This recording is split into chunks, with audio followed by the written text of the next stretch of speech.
누구나 이런 경험이 있습니다. 누군가와 잠깐 대화를 나눴을 뿐인데 이상하게도 며칠 동안 마음이 편치 않고 괜히 기분이 가라앉는 경우 말입니다.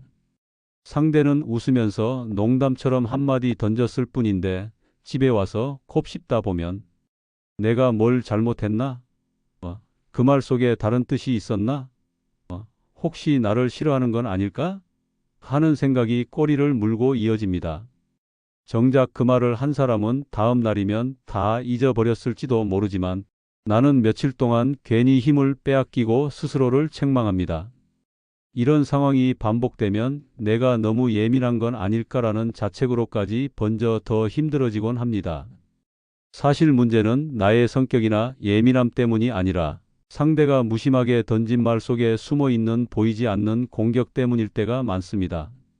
비꼬는 듯한 농담, 아무렇지 않은 척 던지는 비교, 웃는 얼굴에 섞여 있는 무시 같은 것들 말입니다. 겉으로는 별일 아닌 듯 지나가지만 속으로는 분명히 상처를 남기지요. 그러니 이런 신호를 빨리 알아채는 게 중요합니다. 대화가 끝난 뒤 내 기분이 처음보다 확 떨어졌다면, 그리고 같은 일이 같은 사람에게서 반복된다면 그 관계는 주의 깊게 들여다볼 필요가 있습니다. 이럴 때 가장 큰 문제는 즉시 대처하지 못한다는 점입니다. 말이 오가는 그 순간에는 얼어붙어 아무 말도 못하고 집에 와서야 뒤늦게 그때 이렇게 말했어야 했는데 하며 후회하게 되지요. 그래서 미리 준비가 필요합니다.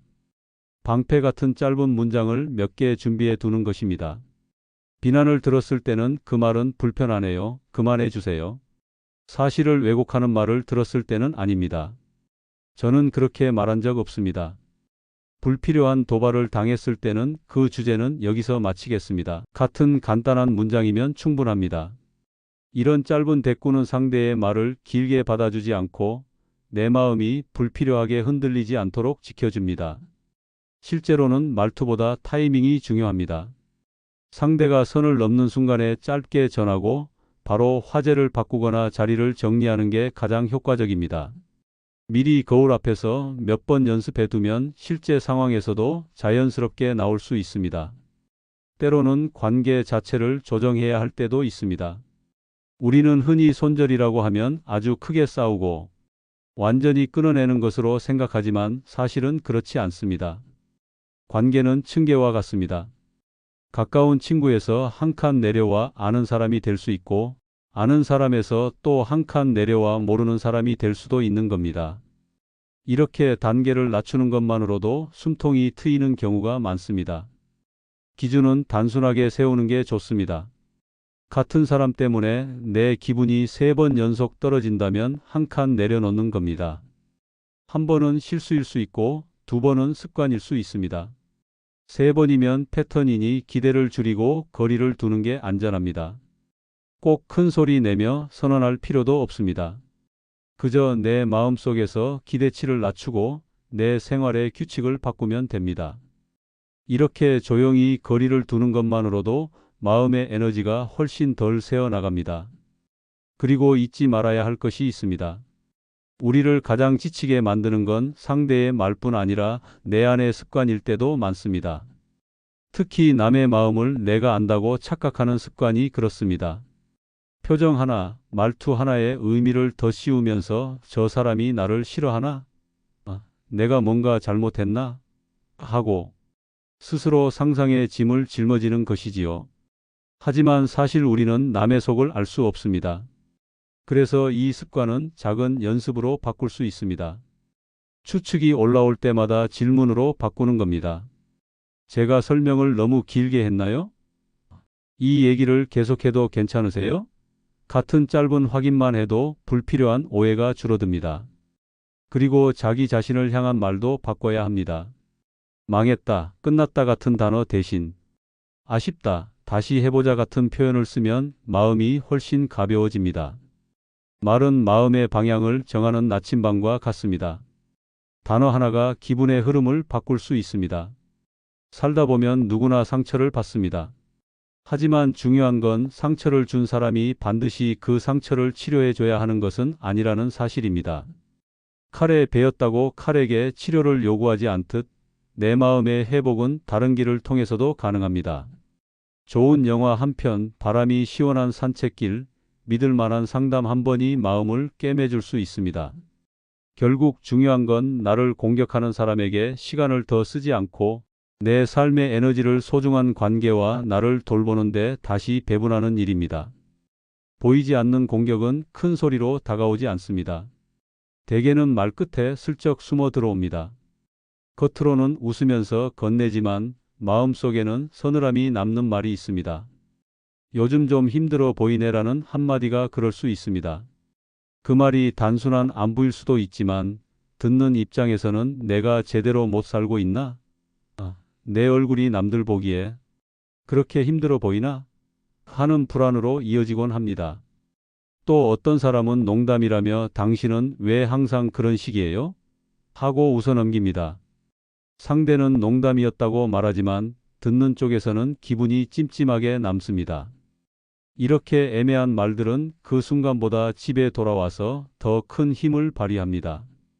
잠들려 누우면 머릿속에서 계속 반복되고 그 말의 의미를 이리저리 해석하다 보면 이틀, 사흘이 훌쩍 지나가 버립니다. 이런 경험이 쌓이면 우리는 스스로를 탓하기 시작합니다. 내가 왜 이렇게 사소한 일에 예민하지? 다른 사람들은 잘 넘어가는데 왜 나만 이렇게 신경이 쓰일까? 하고요. 하지만 잘못은 나에게 있는 것이 아닙니다. 그 사람의 말 한마디가 내 마음에 씨앗처럼 꽂히고 그 씨앗이 시간이 지나면서 불안과 의심이라는 열매로 자라난 것뿐입니다. 그러니 이런 말을 듣고 며칠씩 괴로워하는 것은 예민함이 아니라 자연스러운 반응입니다. 중요한 건 이 씨앗을 그냥 두지 않고 빨리 알아차려 다르게 처리하는 것입니다. 방법은 어렵지 않습니다. 대화가 끝난 뒤 지금 내 기분이 대화 전과 비교해서 몇 점인지 간단히 적어보는 겁니다. 예를 들어 대화 전에는 100점 같았는데 끝나고 나니 70점 밑으로 내려갔다면 그건 경고 신호입니다.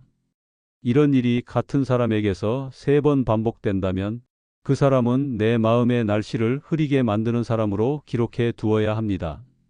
이렇게 점수로 확인하면 애매한 감정을 훨씬 더 분명하게 볼 수 있습니다. 그 다음 단계는 분류입니다. 복잡하게 나눌 필요는 없습니다. 대체로 4가지면 충분합니다. 아무 이유 없이 깎아내리는 비난형, 내 말을 바꿔 전하는 왜곡형, 은근히 자극하는 도발형, 만나고 나면 기운이 쭉 빠지는 기운 빼기형. 이렇게만 정리해도 내가 상대할 사람을 훨씬 쉽게 구분할 수 있습니다. 분류가 중요한 이유는 상대를 바꾸려는 게 아니라 내가 미리 대비할 수 있게 해주기 때문입니다. 예를 들어 비난형에게는 짧게라도 그 말은 불편하네요. 그만해 주세요. 라고 말하는 준비를 합니다. 왜곡형에게는 아닙니다. 저는 그렇게 말한 적 없습니다. 라고 분명하게 짚어주는 한 줄을 준비합니다. 도발형에게는 그 주제는 여기서 마치겠습니다. 라고 단호하게 선을 긋습니다. 기운 빼기형에게는 지금은 이 얘기를 이어갈 시간이 없습니다. 하고 대화를 짧게 끊습니다. 여기서 꼭 함께 해야 할 것이 있습니다. 상대를 분류하는 것과 동시에 내 성향도 적어두는 일입니다. 내가 비교에 유난히 약한지, 큰 목소리를 들으면 얼어붙는지, 부탁을 거절하면 죄책감이 드는지 나의 약한 버튼을 알아두는 것입니다. 그래야 누가 내 버튼을 누르는지 금방 눈치챌 수 있습니다. 내 마음의 패턴을 아는 것은 상대를 아는 것만큼이나 중요합니다. 그리고 마지막으로 몸의 신호를 먼저 확인해 보세요. 대화 중에 어깨가 뻣뻣해지고 턱이 굳고 속이 서늘해지는 느낌이 들면 이미 경고가 울린 것입니다. 이때는 억지로 대화를 이어가면서 의미를 해석하려 하지 말고 짧게 말을 끊고 자리를 물러나는 것이 훨씬 낫습니다. 잠깐만요. 이건 정리하고 다시 말씀드릴게요. 같은 말이면 충분합니다.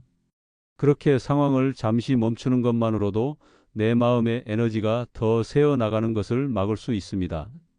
정리하면 첫 번째 단계는 이렇습니다. 대화 후 기분 점수를 기록하고 반복되는 사람을 유형으로 분류하고 그에 맞는 짧은 대응 문장을 준비해 두는 것. 그리고 내 몸과 마음의 버튼을 스스로 파악하는 것. 이 작은 습관들만으로도 불필요한 오해와 괴로움에서 훨씬 자유로워질 수 있습니다. 준비 없는 순간에는 누구나 말문이 막히기 마련입니다. 상대가 갑자기 비난하거나 사실과 다르게 왜곡하거나 선을 넘는 농담을 던지면 머릿속이 하얘져서 아무 대답도 못하고 그냥 웃어넘기게 됩니다.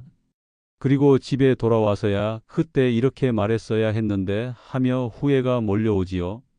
이런 일이 반복되면 점점 자신감이 줄고 결국 상대에게 끌려다니게 됩니다. 그래서 꼭 필요한 것이 방패 같은 한 줄 문장을 미리 준비해 두는 일입니다. 방패라고 해서 거창할 필요는 없습니다. 짧고 분명한 문장이면 충분합니다. 중요한 것은 그 자리에서 바로 꺼내 쓸 수 있도록 익혀두는 것입니다. 상황에 따라 조금씩 다르게 준비해 두면 훨씬 쓸모가 많습니다. 예를 들어 상사나 나이가 많은 사람처럼 정중함이 필요한 자리에서는 그 말씀은 곤란합니다. 사실만으로 말씀해 주시겠어요? 하고 차분하게 대답합니다. 친구나 동년배처럼 가볍게 말할 수 있는 자리에서는 그 농담은 별로야. 다른 얘기하자. 라고 가볍게 끊어낼 수 있습니다.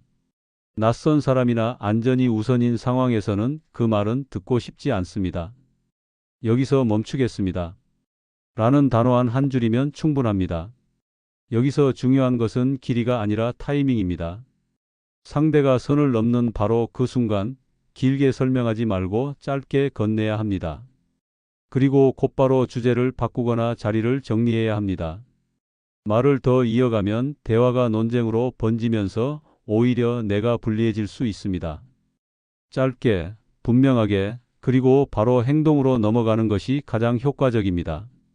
예를 들어 상대가 농담처럼 나를 깎아내렸을 때 그 농담은 듣기 불편하네 하고 짧게 말한 뒤 바로 다른 주제로 질문을 던지는 식입니다. 말과 행동이 함께 가야 상대도 그만하겠구나 하고 알아차립니다. 왜곡하는 사람을 상대할 때는 더 또렷하게 말하는 것이 필요합니다. 가장 좋은 방법은 문장을 두 토막으로 나누는 것입니다. 아니요로 시작해 저는 라고 말했습니다로 끝내는 겁니다. 예를 들어 아니요. 저는 이 일을 대충 하자고 말한 적 없습니다. 차근차근 해보자고 말했습니다. 이렇게 짧고 또렷하게 정리하면 더 이상 빌미를 주지 않습니다. 가능하다면 문자나 메일로 기록을 남겨두는 것도 좋습니다. 앞서 말씀드린 제 의도는 이런 뜻이었습니다. 하고 짧게 남겨두면 엉뚱한 소문으로 번질 여지를 줄일 수 있습니다. 이런 방패 문장은 그냥 마음속에만 두면 막상 필요할 때 나오지 않습니다. 그래서 반드시 연습이 필요합니다. 거울 앞에서 5번씩만 말해보세요. 실제 상황에서는 생각보다 긴장돼서 목소리가 잘 나오지 않는데 연습을 해두면 몸이 기억해서 자동으로 나옵니다. 그리고 신호를 보냈는데도 상대가 눈치를 못 챘을 경우를 대비해 2번째, 3번째 문장까지 준비해두면 좋습니다. 예를 들어 그 표현은 불편합니다. 하고 한 번 말했는데도 계속되면 한 번 더 말씀드립니다. 그 표현은 불편합니다. 라고 반복합니다. 그래도 멈추지 않으면 이 대화는 여기서 끝내겠습니다. 라고 마무리하는 겁니다. 단계별로 준비해 두면 당황하지 않고 대응할 수 있습니다. 이렇듯 방패 문장은 짧고 단순하지만 우리 마음을 지켜주는 강력한 도구가 됩니다. 미리 준비해 두면 상대에게 휘둘리지 않고 내 감정을 지킬 수 있습니다. 준비 없는 순간에는 누구나 말문이 막히지만 준비된 한 줄은 나를 지켜주는 든든한 울타리가 됩니다. 오늘 당장 종이에 나만의 방패 문장 3가지를 적어보세요. 그리고 거울 앞에서 소리 내어 연습해 보세요. 내일 누군가의 말이 내 마음을 흔들려 할 때 그 한 줄이 나를 대신 지켜줄 것입니다. 관계를 끊는다는 말은 언제 들어도 무겁게 느껴집니다. 꼭 싸우고 등을 돌려야 하는 것처럼 들리기 때문입니다. 하지만 실제로는 그렇게 거창하거나 극단적인 일이 아닙니다. 오히려 친구에서 아는 사람, 아는 사람에서 모르는 사람으로 한 칸 내려놓는 것과 같습니다. 그냥 내 마음속에서 그 사람의 자리를 조정하는 것뿐이지요. 이렇게 단계만 낮추어도 마음이 한결 가벼워집니다. 우리 삶을 돌아보면 사실 대부분의 사람은 모르는 사람입니다. 시장에서 자주 보는 상인, 아파트에서 마주치는 이웃처럼 그냥 인사만 하는 정도지요. 그 다음이 아는 사람입니다. 경로당에서 같이 바둑두는 분이나 동호회에서 함께 운동하는 분이 여기에 해당합니다. 그리고 그 위가 친구입니다. 안부를 묻고 가족 이야기도 나누는 가까운 사이이지요. 문제는 이 층계가 자꾸 뒤섞일 때 생깁니다. 사실은 아는 사람 정도인데 친구처럼 대하고 사적인 기대를 하다 보니 괜히 마음이 다치는 겁니다. 그러니 관계를 정리한다는 건 싸움이 아니라 그저 층계를 다시 맞추는 일입니다.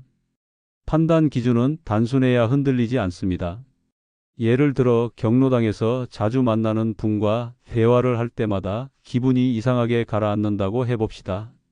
처음에는 대화 전 기분이 100점이었는데 끝나고 나니 70점 밑으로 내려간 느낌이 든다면 신호입니다.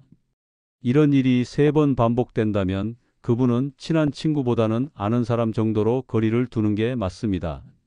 한 번은 누구나 실수할 수 있고 2번은 우연일 수도 있습니다.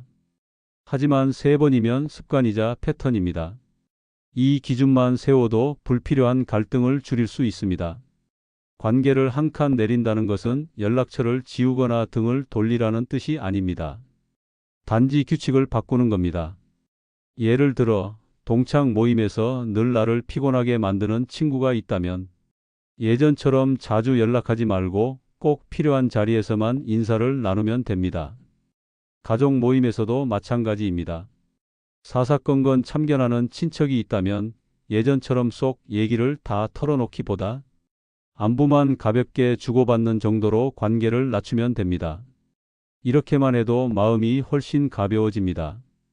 예를 들어 마을회관이나 종친회에서 자꾸 도발적인 농담을 던지는 분이 있다면 괜히 대놓고 싸우기보다 점심자리를 피하거나 잡담 시간에는 자리를 슬쩍 바꾸는 방법이 더 안전합니다. 사람을 바꾸려 하지 말고 내가 움직이는 자리를 바꾸는 것이 훨씬 효과적입니다. 동호회나 교회, 성당 모임 같은 곳에서도 새로운 무리를 찾는 것이 좋습니다. 예를 들어 같은 운동을 함께 하는 분이나 같은 취미를 나누는 분들과 가까워지면 불필요한 도발이나 참견이 들어올 틈이 줄어듭니다. 공통 관심사가 있으면 관계가 더 단단히 묶이기 때문입니다. 친구를 아는 사람으로 내려놓을 때 가장 많이 드는 걱정은 나중에 내가 이 친구에게 도움을 청해야 할 일이 생기면 어쩌지? 하는 마음입니다. 그래서 연락처도 못 지우고 애매하게만 거리를 두곤 합니다. 하지만 괜찮습니다. 꼭 처음부터 모든 것을 정리할 필요는 없습니다. 한 칸만 내려놓고 지켜본 뒤 여전히 내 시간을 갉아먹는다면 그때 조금 더 정리하면 됩니다. 무엇보다 중요한 건 나를 힘들게 한 사람이 반드시 내 상처를 치유해 줘야 하는 것은 아니라는 사실입니다. 예를 들어 아파트 동대표가 나를 서운하게 했다고 해서 그 사람이 내 마음을 풀어줄 수는 없습니다. 대신 공원 산책길에서 불어오는 바람, 재미있는 드라마 한 편, 믿을 만한 목사님이나 신부님의 따뜻한 조언이 내 마음을 훨씬 더 잘 회복시켜 줄 수 있습니다. 그러니 관계를 한 칸 내리는 것은 배신이 아니라 정비입니다. 내 삶의 에너지를 더 귀한 곳에 쓰기 위해 내 마음의 자리를 새로 배치하는 과정인 것입니다. 관계를 끊는다는 건 싸움이 아니라 조정입니다. 호칭과 기대, 그리고 내 마음속 위치를 바꾸는 것만으로도 우리는 훨씬 자유로워집니다. 그렇게 내 에너지를 다시 내 삶에 되돌려 놓을 수 있습니다. 우리를 지치게 만드는 것은 상대방의 말뿐만이 아닙니다. 사실 더 큰 원인은 내 안에 자리 잡은 습관일 때가 많습니다. 그중 대표적인 것이 남의 마음을 내가 다 안다고 생각하는 습관입니다. 예를 들어 동호회에서 누군가 인사를 대충 한 것 같으면 저 사람이 나를 싫어하나? 하고 혼자 해석합니다. 가족 모임에서 아들이 휴대폰만 보고 있으면 내 말이 재미없나 봐. 나를 무시하는 건가? 하고 괜히 서운해집니다. 하지만 실제로는 상대가 딴 생각을 하고 있었거나 그냥 피곤했을 뿐일 때가 많습니다. 우리는 알 수 없는 것을 억지로 해석하면서 스스로 마음을 힘들게 만드는 것이지요. 이 습관을 고치는 첫걸음은 알아차리기입니다. 일주일 동안 종이에 작은 표를 만들어 보세요. 누군가의 마음을 추측했다고 느낄 때마다 작은 동그라미를 하나 그립니다. 아, 내가 또 남의 속을 읽으려 했구나 하고 표시만 하는 겁니다. 스스로를 탓할 필요는 없습니다.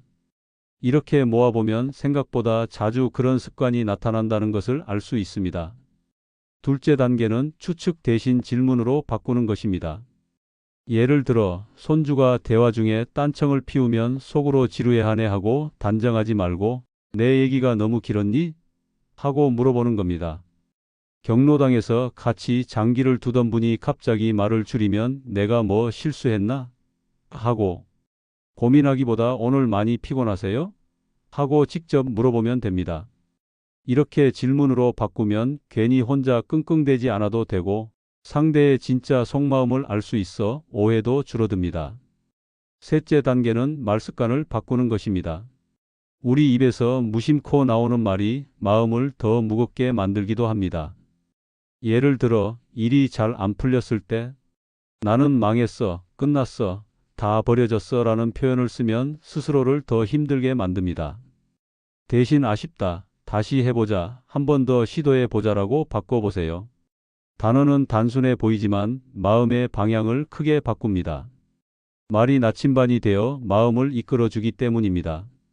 오랫동안 이어진 습관을 고치려 할 때는 서운함이 따라올 수 있습니다. 이상하게도 오래된 습관도 마치 오래 함께한 친구처럼 느껴지기 때문입니다. 예를 들어 늦잠 자는 습관을 버리려 할 때 괜히 허전한 기분이 드는 것처럼 말이지요. 이럴 때는 조용히 작별 인사를 해보세요. 그동안 나를 지켜주려고 애썼지. 이제는 더 좋은 방법을 찾아볼게. 하고 마음속으로 보내주면 됩니다. 그리고 빈자리에 새로운 습관을 앉히는 것이 중요합니다. 질문하기, 짧게 기록하기, 잠깐 멈추고 숨 고르기 같은 작은 습관이 그 자리를 대신 채워줄 수 있습니다. 마지막으로 꼭 기억해야 할 것이 있습니다. 나를 힘들게 만든 사람이 반드시 내 상처를 치유해야 하는 것은 아니라는 사실입니다. 예를 들어 형제나 친구의 말에 서운했다면 그 사람이 반드시 내 마음을 풀어주어야 하는 건 아닙니다. 오히려 좋아하는 음악 한 곡, 산책길의 바람, 믿을 만한 상담이나 책 한 권이 더 큰 힘이 될 때가 많습니다. 칼에 베었다고 칼에게 치료를 요구하지 않듯이 상처의 원인과 치유의 길은 달라도 괜찮습니다. 이제 관계에서 가장 중요한 것은 싸움이 아니라 조정입니다. 나를 불편하게 하는 사람에게 방패 문장을 꺼내 들고 반복되는 상처 앞에서는 한 칸 내려놓으며 내 안의 습관까지 바꿔내는 것입니다. 이렇게 하면 불필요한 오해와 괴로움에서 벗어나 내 삶의 에너지를 다시 돌려놓을 수 있습니다. 오늘부터는 아주 작은 연습 하나만 시작해 보세요. 누군가의 말에 마음이 흔들릴 때 미리 준비한 한 줄을 꺼내 보는 것, 또는 남의 속을 추측하려 할 때 질문으로 바꾸어 보는 것, 이 두 가지만 익혀도 내일 하루가 훨씬 편안해질 겁니다. 작은 방패가 당신의 마음을 지켜주고 작은 질문이 당신의 하루를 환하게 만들어 줄 것입니다. 결국 우리가 지켜야 할 가장 소중한 관계는 다른 누구보다 바로 나 자신과의 관계이기 때문입니다. 지금까지 여러분의 행복하고 지혜로운 황혼을 응원하는 황혼철학이었습니다. 감사합니다.